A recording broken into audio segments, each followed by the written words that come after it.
All right. Welcome all to this new reading group session organized by ContinualAI. Today we have the pleasure to host Federico Errica from the University of Pisa, who is going to explain us his recent work on graph learning and continual learning. A very exciting topic that I think it deserves much more attention. So I was very glad to accept, let's say, and to invite him here and to listen to his recent work that is titled "Catastrophic Forgetting in Deep Graph Networks: An Introductory Benchmark for Graph Classification." So thank you so much, Federico, for joining us today, and please go ahead with your presentation. Thank you, Vincenzo, for the kind invitation. Let me share the screen. Okay, so you should see the screen by now. Okay, yes, so we can. Thanks. Okay, so good evening, everyone, again. Today, as Vincenzo said, I'm going to present our paper at the intersection of the graph representation learning and the continual learning fields. This is a joint work with Antonio Carta, Andrea Cossu, and Davide Baccio. In the next few days, Andrea will be presenting this paper at the Graph Learning Benchmarks workshop, since our paper was accepted very recently at at this workshop, which belongs to 2021. Okay, so the outline of the presentation is pretty simple. Since you all know, I am assuming you all know about continual learning, I'm trying to devolve a bit of time to the deep graph networks background, so the basic building blocks of graph representation learning as we know today. And then we will move to describe the paper's aims, so why we thought about doing this in the first place. Since this is an experimental paper, a very empirical, with empirical results only, I will describe the experimental setup and the datasets we used. And then, of course, we will move to the results. These results are a bit surprising, in my opinion, so we will try to talk about future directions afterwards. Okay, so first of all, why do we need graphs in machine learning? As you may imagine, graphs are a convenient mathematical tool to model different things in nature. You can think of molecules in chemistry, social networks, or even road networks, for that matter.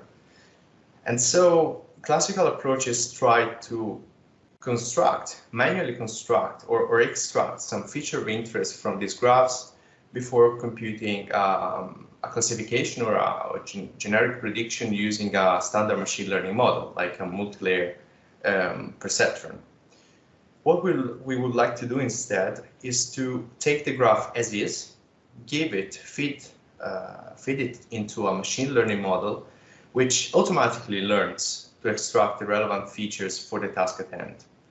So classical applications may be molecule predictions, drug design, or drug generation. In this, of course, in chemistry.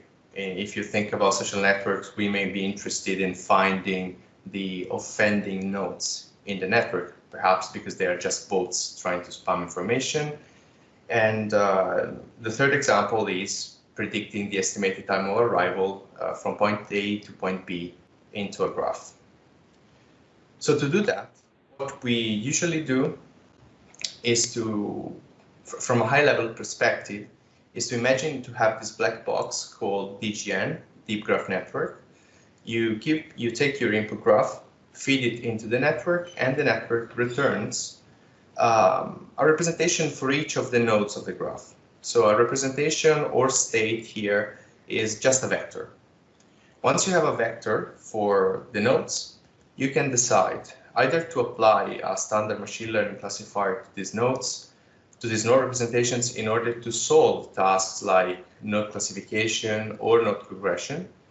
Or instead, if you're interested in graph classification or graph regression, you first have to aggregate all these node representations together to obtain a single representation that is called, well, graph representation. The problem the challenge of graph representation learning is mainly how to deal with cycles in the structure, in the input structure. So to do that, we must make some assumptions or simplifications. The first of this is to assume that the processing is local. Being local means many things. It means that each node, let me, just a second, I will switch on the laser pointer. So being local means that each node, like this green node V1 here, computes its own representation based on the neighboring states. So in this case, the states of V2 and V3. However, being local allows you to distribute the computation of these individual states across the graph. So you can compute them in parallel, more or less. The other important thing is that being local allows you to abstract from the size and from the topology of the graph. This is useful because we may think of a data set in which our molecules have different size, or I don't know, proteins have a different topology. And we want to classify them regardless of how they're structured. However, imagine that you have a self-recurrent arc here from V1 to itself. In this case, you cannot define the state of V1 in terms of itself yet. So we must resort to some different kind of assumptions, and the second assumption is to process these states in an iterative manner. What it means is very simple. You just assume that the state of, for example, node V here is computed with respect to the states of its neighbors, so these red and yellow nodes, which, however, have been computed at a previous iteration. So we assume the presence of these iterations in which states have been computed.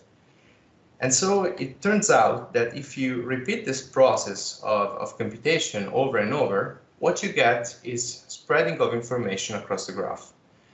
To make a concrete example, here node U has information that receives information from node V only, but the state of node V is influenced in turn by the states of these other nodes. And so this is how we talk about, this is why we talk about message passing in graph neural networks or deep graph networks. Okay, now that we have the basic idea of how these things work, let's get a bit more in depth on how we can actually compute the state of a vertex. In this case, we are interested in finding the representation of node V at layer L+1, assuming we have computed something at the previous iterations. So the first thing you want to do is to consider the neighbors, of course, because the processing is local. Apply some optional processing to the individual neighbors' representations, which, as you can see, have been computed at the previous layer. And then, once you have this set of neighboring representations, you must apply some permutation invariant function to your data. This is very important because it allows us to, again, to be invariant both to the ordering of the neighbors and to abstract from the size, from the number of neighbors that each node may have. The so-called graph convolutional layer can be extended in many directions. This is the most important part, the one I told you just now. You can think of adding some more information, like the representation of node V at the previous layer, and then apply some further processing. But that is not really necessary to understand how these deep networks work. You can have, of course, many variants, which we, let's say, summarized in one of our recent works. You can have convolutions that take into account edge features rather than just the information on the nodes. You can have attention over the neighbors, so you can compute an average, a weighted sum of your neighbors based on some similarity criterion. And finally, you can apply some normalization to your aggregation using the information coming from the Laplacian of the adjacency matrix. So if there are some questions about this, it may be better to take them now so that we can move forward to the main goal of the paper. So if you have any questions, just please turn on the mic and ask. Otherwise, I will move on with the presentation.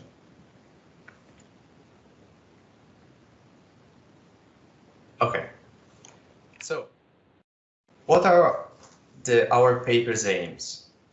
The first thing we thought when I discussed with Andrea and Antonio earlier last year was that there wasn't actually any kind of continual learning work that was applied on graph representation learning as well.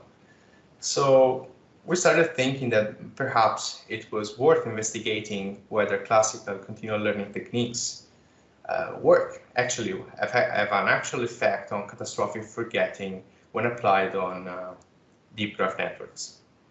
So the easiest task to consider was the one of graph classification. And we also wanted to investigate whether graph representation learning regularization strategies, such those that, let's say, compute similar states for the nodes if those nodes are connected together in some way, have an effect on the stability of the model while learning incrementally.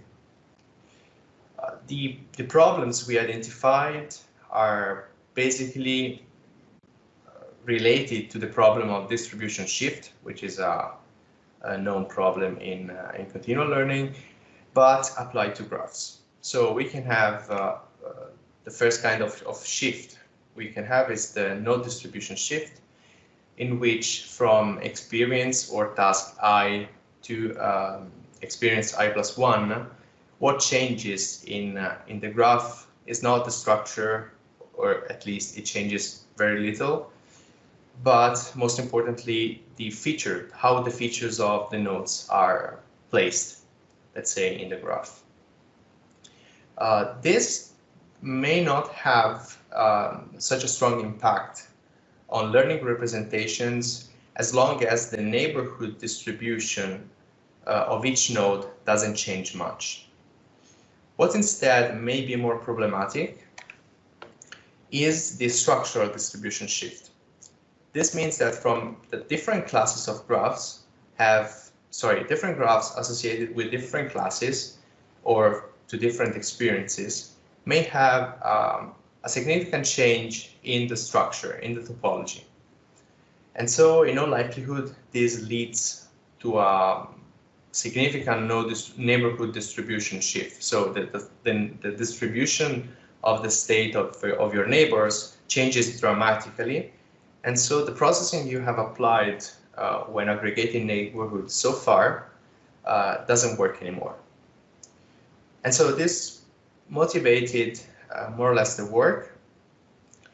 And of course, since we were thinking of performing a large number of experiments on different datasets and different models and different continual learning techniques, we had to rely on something that, on some library, on some code that allowed others to reproduce our results and eventually to foster future research. So what we thought was to combine a library we already had. It's called PyDGN, and it's a library for like doing research on generic graph representation learning, and extend this library with continual learning experiments. So this library, which whose code is here at the bottom of, link to the code is here at the bottom of the slide, allows you to avoid common mistakes like splitting your data, using the test instead of validation, and so on and so forth. And it handles all the training evaluation loops. So what you have to do is to code your own experiment, continual learning experiment in this case, set up your model, your machine learning model, which in this case relies on PyTorch geometric. And then after I guess you also have to implement continual learning strategies, of course, but then you're good to go. You don't have to care about anything else, really.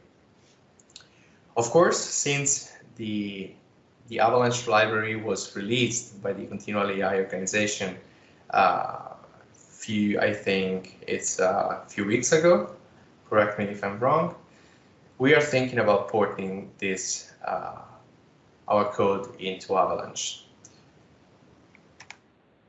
What are the techniques that we consider in this work? First, the elastic weight consolidation, which you should know from the continual learning field much better than me. It uses, where's my pointer? Okay. It applies, it's a regularization technique that computes the importance score of parameters at the previous experience, and then tries to discourage the model from changing those parameters while allowing more freedom on those parameters that are less relevant for the previous task. Then there is learning without forgetting. Here you compute distillation loss, like a distillation regularization loss between the new model and the ones you trained before. Then we consider, as I told you, the regularization loss from the graph representation learning technique field. What it does is it's very simple, actually. It computes the dot product here between two node representations, in this case, node I and node J. Sorry for the notation, is slightly different from what I showed you before. Once you compute this dot product, you can apply a sigmoid, and this sigmoid is interpreted as the probability of the link between I and J being true, let's say, so being present or absent. Ideally, these should generate representations of adjacent nodes that are similar. So it should enforce some kind of robustness of the network, especially when applied with techniques like the replay memory. And indeed, replay is one of the things we try in this paper. So we try to increase to reuse a buffer of the previously used training examples in the new experience. Finally, we had to, of course, to evaluate the impact of these continual learning techniques. So a naive strategy was reasonable to understand whether continual learning has an effect or not. The models we used are basically two. One is a structure-agnostic baseline, which is used mainly to evaluate the impact of the structure of the topology of those graphs in a continual learning scenario. It was shown in other papers that sometimes a structure-agnostic baseline can perform as well as a simple deep graph network. So care must be taken every time, and so even though these are graph data sets, we consider this kind of baseline.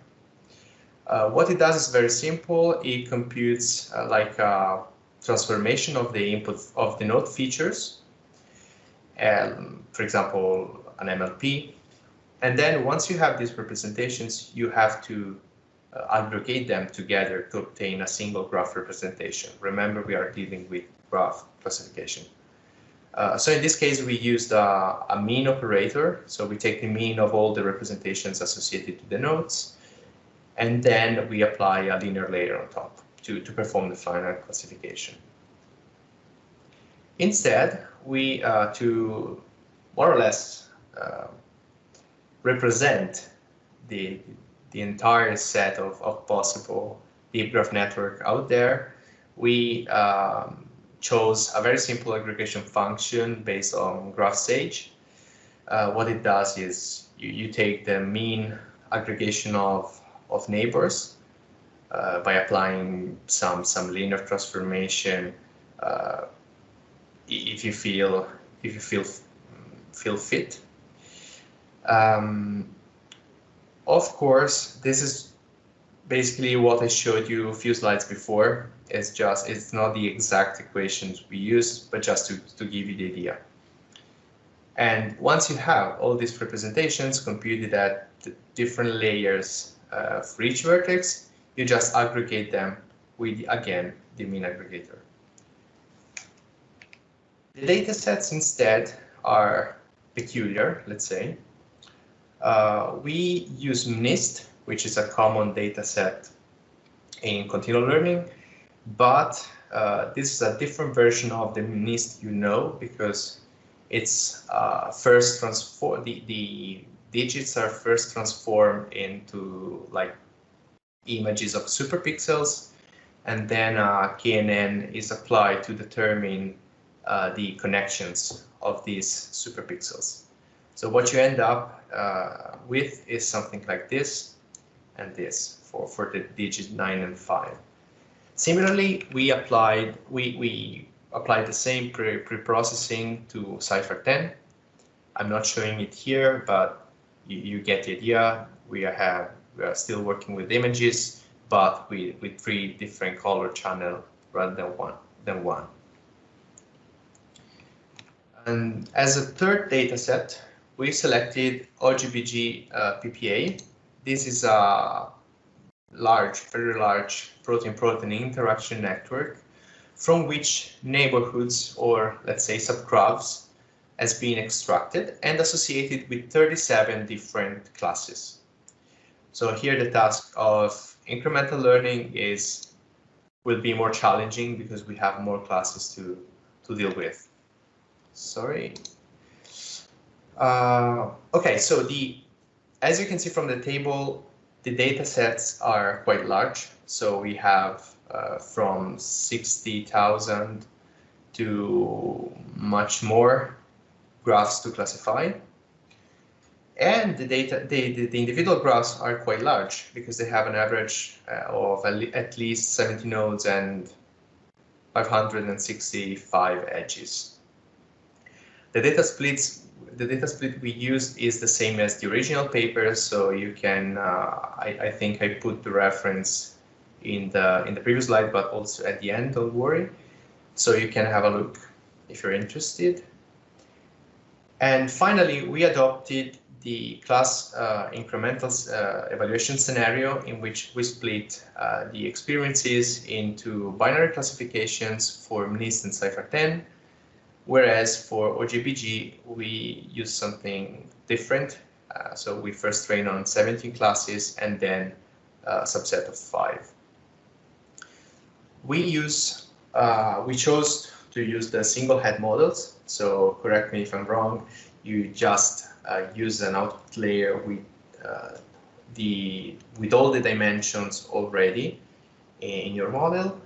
And what we wanted to monitor is the average accuracy on the different experiences after training after the incremental training is done. Another thing, and perhaps this is important, that we did was to perform hyperparameter optimization for all models that we are going to present, for all configurations, let's say, that we are going to present. I know I have been told that this is not feasible in continual learning experiments, at least in real time on real world scenarios. But we thought that for this kind of evaluation, it was best to allow each configuration to perform at best. So this is why we perform this thorough hyperparameter optimization. Okay, we are arrived to the results. So here's the table. You will find the data sets on the rows, also the model, of course, the baseline, the DGN, and the DGN plus regularization. And on the columns, you will find the continual learning strategy, from naive to learning without forgetting. The first thing that strikes me is that the baseline basically performs on par on all tasks, more or less, when compared to the deep graph network. This is behavior that was observed in the past, as I told you, but these data sets were selected because it had been already demonstrated that structure mattered on these tasks. So ideally, a DGN should perform better.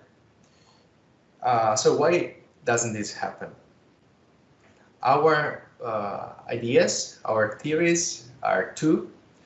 The first one is that when you consider subsets of classification problems, for example, binary classification at each experience, the structure doesn't really, it is not really needed. So you can just classify your input graph by looking at node features.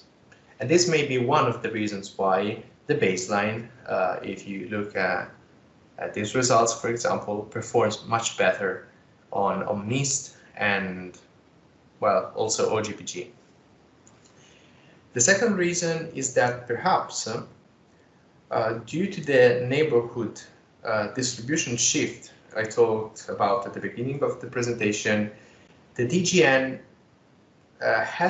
is forced to throw away all the information it learned so far, just because the results of the convolutions drastically change. The distribution of the node states drastically changes. So this is a problem, as I try to discuss in a couple of minutes, even before. Before talking about that, the other thing I wanted to mention is that the replay strategy benefits from the use of the regularization loss from the graph representation learning field, almost always. And this perhaps is due to the fact that you are trying to preserve what you saw before by training the network to reconstruct the structure.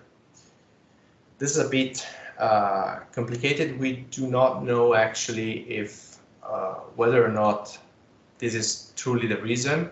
So this is mainly speculation, but we think that there's much work to do in this direction. Also notice that the elastic weight consolidation strategy doesn't perform well. It actually is on par with the baseline, with the naive strategy. Some further results here are about the effect of forgetting on the different experiences or tasks. Here you can see how both for the baseline and the DGN, the performance on the task T1 and T2, for example, after training on all tasks, decreases significantly. Sometimes it goes below the random threshold. So this happens in Cypher then as well. If you want, in our paper we have a full page of these paired plots, so you can try to have a look, but these look pretty similar. We also noticed, as in standard continual learning scenario, that learning without forgetting is very sensible to the choice of hyperparameters. These are the results of model selection in orange, and while the blue result, the blue bar is associated with the configuration that was selected at the end of model selection. You can see that especially in OGBG, we get close to random performance with most of the configurations we tried, whereas the best configuration actually has a huge improvement, average improvement.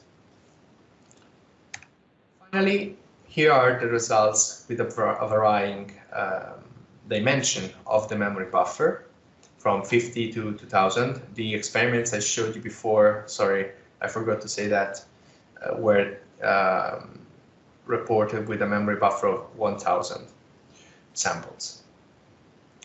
So you can see that in all three cases, the baseline performs more or less on par.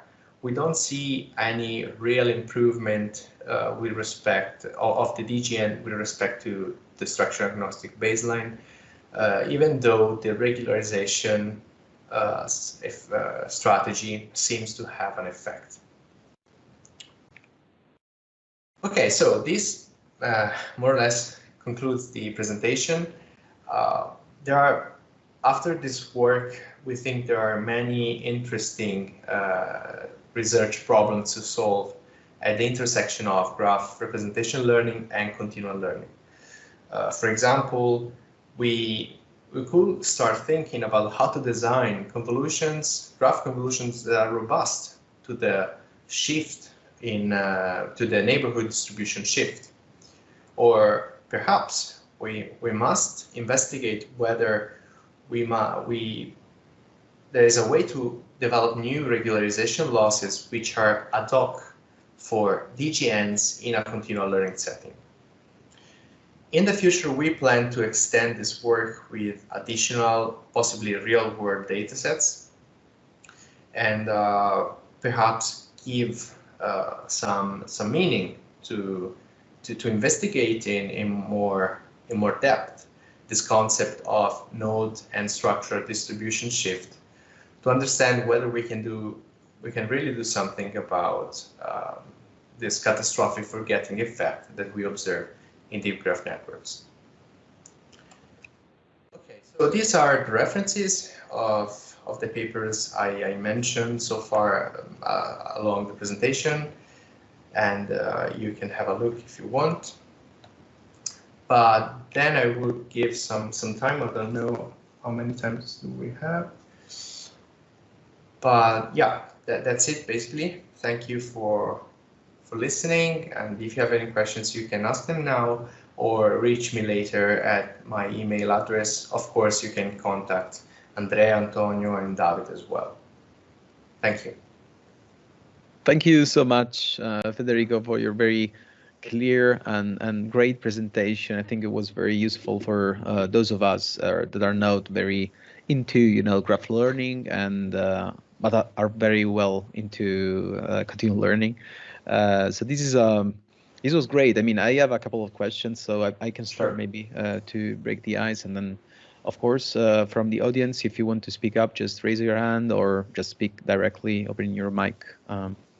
Or even write your question in the chat. We have already prepared topic discussion on this course on our, let's say, ContinualAI forum. So that's another option you can use for continuing this discussion later on when we finish this session. Well, the question I wanted to ask you, Federico, I saw in your slide that you used like a PyTorch-based code base for the experiments, right? I mean, is that correct? Is something that you developed, or it's like a standard for graph learning? Yeah, that is something I developed. I started to develop together with Marco Bodda. Ah, that's great. I didn't know. When we were working on these reproducibility issues in machine learning for graphs. So this library then was developed further. I'm using it into my everyday research, basically. You can find it, it's public, it's publicly released.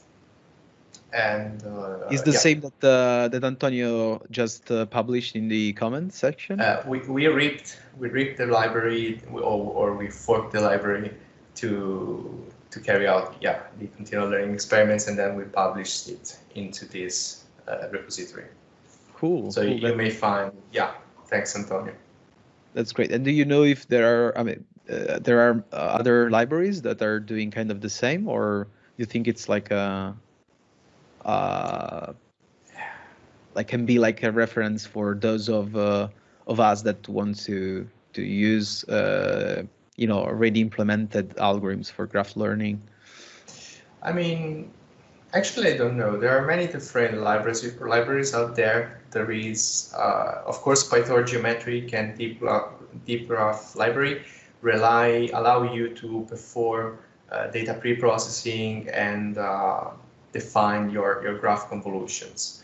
What PyDGN does is to take, in this case, Python geometric and build upon that. So to provide a way to split your data in the correct way, to reproduce, to set up experiments and launch them in parallel. I should mention that Antonio helped me a lot together with Andrea on the to extend the library, sorry, to import Ray for distributed processing, the Ray library for distributed processing into PyDGN. And so this allows you to distribute your experiments on clusters of machines. If you have multiple GPUs, you can run experiments in parallel and so on and so forth.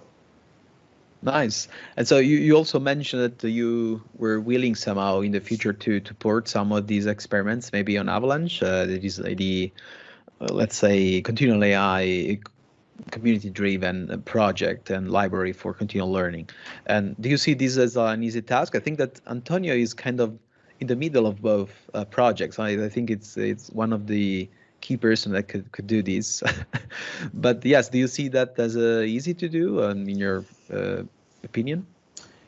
Honestly, I don't think it will be very easy because the library has many dependencies. So as I told you, it relies on Python geometric, which maybe uses its own data loaders and models.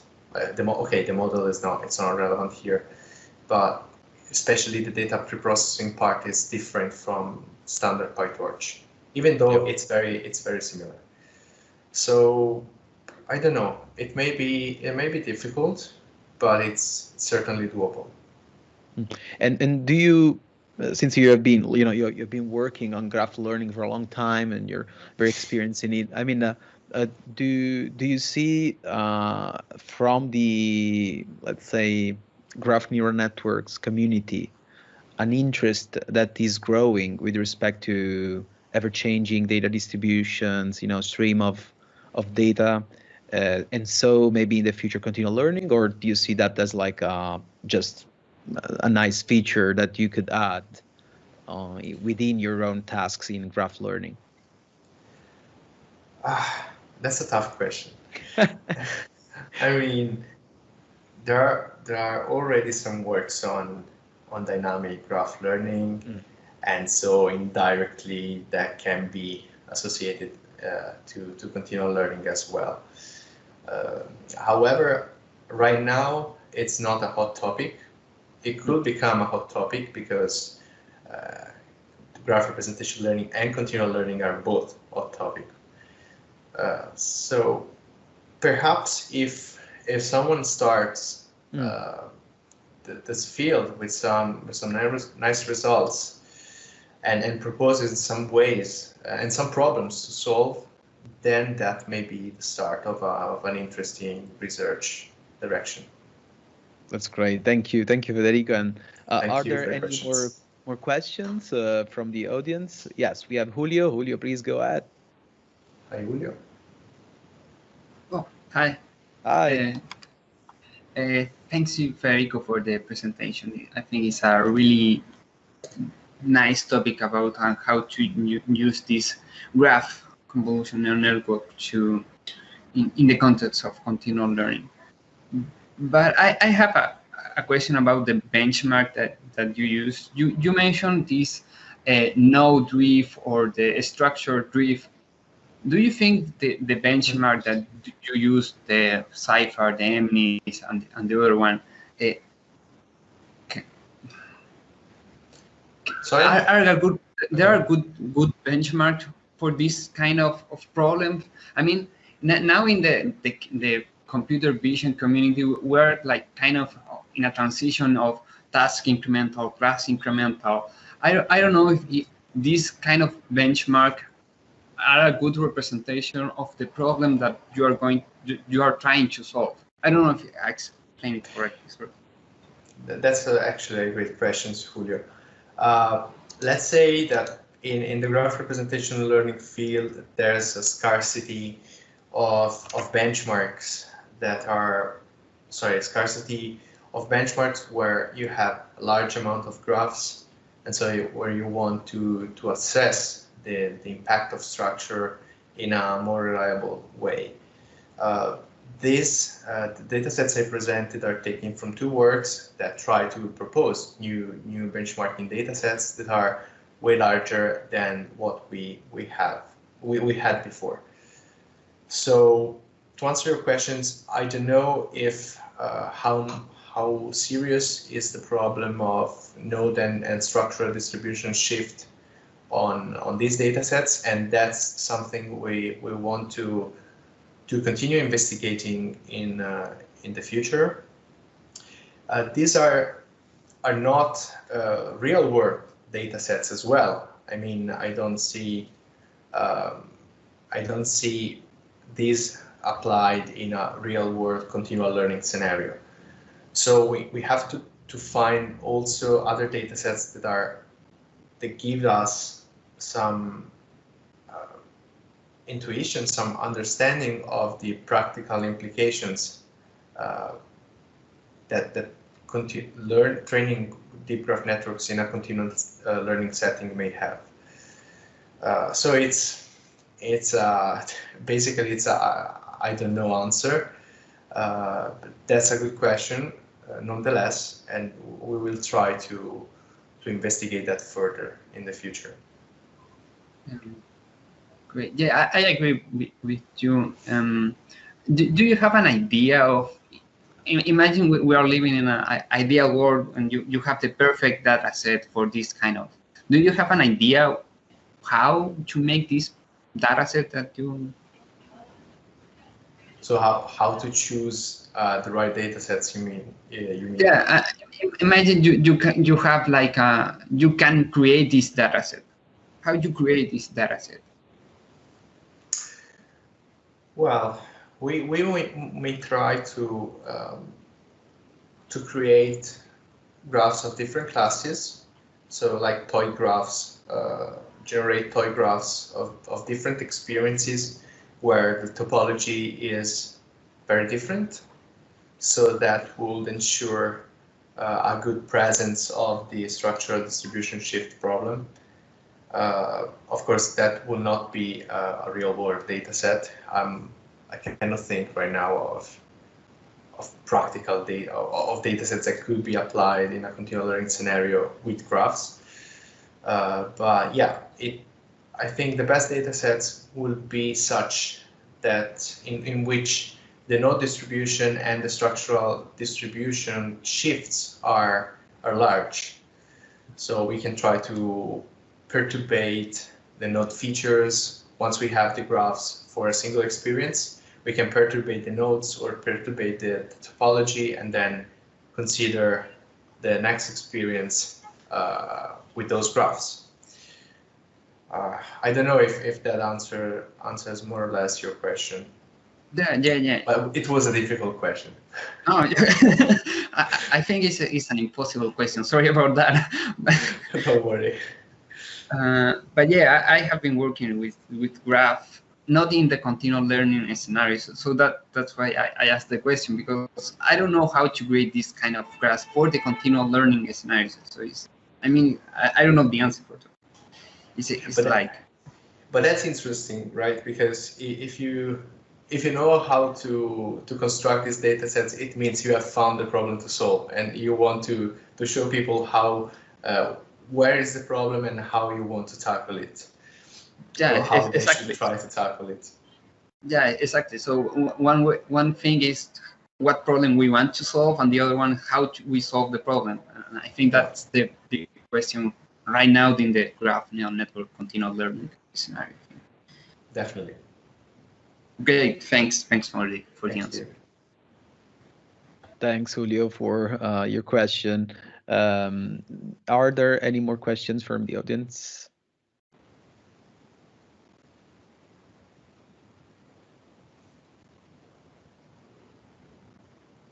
All right, so I think you're done here. So thanks, thank you so much, Federico, for your talk again and for being with us today. Thank you again. I invite you to share your slides with me so that I can upload them on our forum discussion. And I'll see you guys, all of you, next week at the same time on Friday, 5:30 CET time. And we will discuss, I think, next week, we have already session prepared for you guys. It's gonna be about a paper which is called Towards Continual Line Unsupervised Depth. So it's gonna be a great talk, I think, and we'll be discussing about replay and unsupervised depth prediction and so on and so forth. So thank you so much again, and see you then. Bye. See you.